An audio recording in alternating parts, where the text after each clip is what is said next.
Bonjour à tous et bienvenue sur boursicoté.com pour cette nouvelle analyse technique Forex, matières premières et Bitcoin avec une paire de devises euro-dollar qui semble vouloir résister. Ici, on a cru à un moment que la zone des 1.05 ici allait casser à la baisse. On a eu un quasi-contact ici sur la bande de Bollinger inférieure qui s'est tout de suite invalidé. Et au final, on est revenu ici marquer un nouveau plus haut significatif de tendance court terme. Nous avions ici une zone de point haut à tester qui se situait sur cette zone ici des 1.06. On l'a légèrement dépassé. Donc si on considère que l'on n'a pas eu ici de cassure de précédent point bas significatif ici sur cette attaque, puisque le précédent point bas se trouvait ici, on peut considérer que l'on est toujours depuis cette impulsion dans une dynamique haussière avec un momentum relativement faible, avec une perspective de retour ici sur cette zone des 1.0635, mais donc avec une conviction assez moyenne. Sur la paire de devises livre sterling contre dollar américain, on a toujours un petit peu de volatilité, mais qui au final reste autour ici de la zone des 1.2270. On le voit clairement sur les dernières bougies ici qui ont marqué cette paire de devises sur l'unité de temps 4 heures. On oscille autour de ce niveau qui semble être devenu un niveau d'équilibre. Malgré tout, d'un point de vue moyen terme, on reste ici sur une dynamique baissière sur cette paire de devises, depuis notamment le contact ici sur cette zone historique des 1.20. Donc on surveillera un éventuel retour ici des cours sur cette zone, mais tant que nous sommes ici autour de cette zone des 1.2270, et tant que l'on ne redépasse pas ici d'un point de vue moyen terme la zone des 1.2610, on peut parier sur une neutralisation de la dynamique d'un point de vue court terme sur la paire de devises, donc livre sterling contre dollar américain. Sur l'or, malgré des phases de volatilité intraday qui commencent à s'accélérer, on le voit ici sur ces bougies qui décalent assez fortement, on reste globalement dans un range totalement neutre depuis notamment quelques semaines. Donc depuis que l'on a cassé ici cette zone des 1880, depuis le début du mois de mai, on est dans ce range, donc entre 1880 et 1807 $ l'once. On s'est rapproché encore une fois aujourd'hui de la zone d'équilibre, de la zone de neutralité autour des 1850, et pour l'instant rien ne bouge. Donc d'un point de vue court terme, c'est très neutre sur l'or, puisque on n'a pas de dépassement ici de ces deux zones horizontales. Il faudrait vraiment revenir d'une manière assez forte, casser ici l'une de ces limites.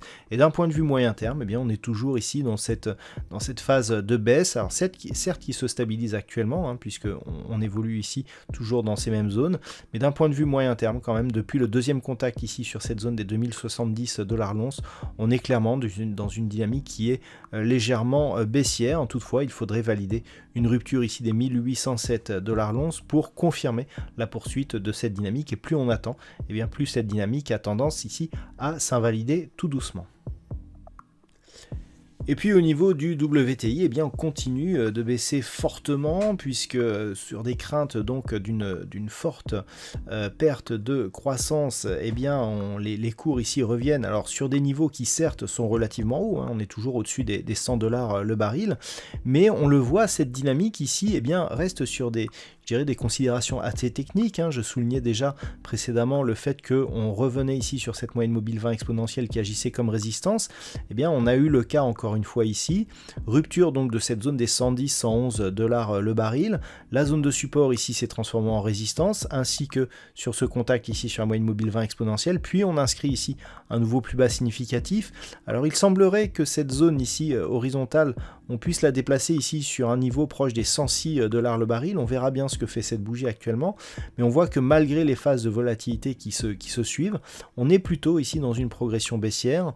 Donc je vous avais dit hier que tant que l'on restait sous 110, on pouvait avoir trouvé ici une zone d'équilibre, mais on voit ici que d'un point de vue court terme, c'est toujours relativement dynamique, avec ici des phases d'accélération assez fortes, des rebonds aussi qui sont assez forts, mais globalement ça reste baissier tout de même. Donc sur ce WTI, pour invalider désormais ce scénario baissier, il faudrait repasser au-delà des 110 $ le baril.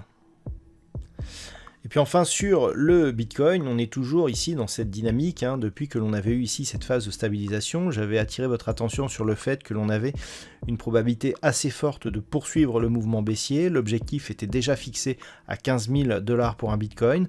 Alors on a vite atteint ici la zone psychologique des 20 000, donc cette fameuse zone, hein, qui était déjà une zone significative sur les cours précédents, puisque avant ici que l'on casse, si on passe ici voilà en vue hebdomadaire, eh bien ce niveau des 20 000 avait été le niveau significatif, donc le point haut que l'on avait attendu plusieurs années avant de recasser, hein.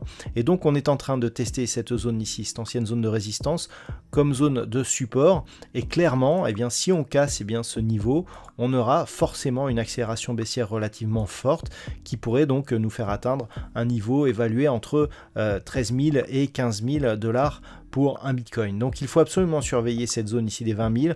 En cas d'agression ici sous les 19 000, et cette phase de cotation a déjà eu lieu, mais durant le week-end, eh bien on pourrait donc confirmer la poursuite du mouvement baissier avec une accélération donc, qui pourrait se produire.